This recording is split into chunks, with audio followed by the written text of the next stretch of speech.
The Vice President has received a lot of input from different people around the country, and I think you'll have some very good recommendations involving gun safety, assault weapon ban, probably a limit on the number of bullets that can be in a magazine, background checks, and other things like that for gun safety. You'll also have hopefully recommendations on mental health. All of the people involved in these mass shootings have had what should have been obvious untreated mental health problems. The healthcare reform will go a long way next year in making sure that mental health services are available to everybody. But we need to make sure there's a mental health component. And then a general crime prevention piece where you invest in young people to get them on the right track and keep them on the right track so they don't get in trouble to begin with. Congressman, the governor of New York has just signed the first gun restricting laws since the attacks in Newtown. That's one thing to do that in New York. It's another thing to do it in a state like Virginia.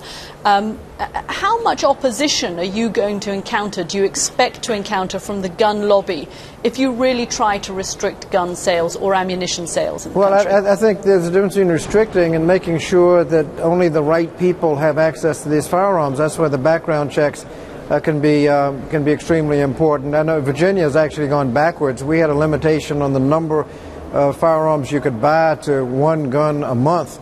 And that was the law for almost 20 years, and it was just this last year repealed, so you can buy more than one gun a month.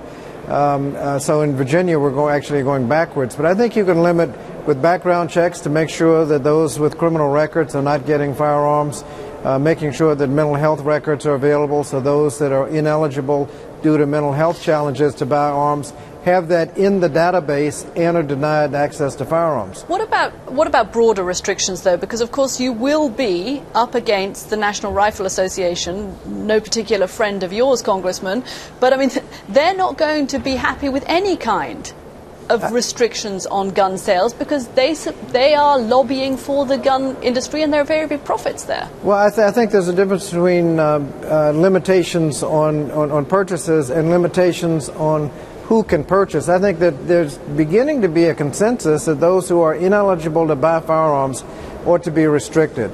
That people who have criminal backgrounds and are ineligible to buy, you ought to have a universal record check. Right now, there's so many ways to avoid the record check, gun shows and other kinds of access to firearms, where you don't even have any background check at all. You just go and pay your money, get your firearm.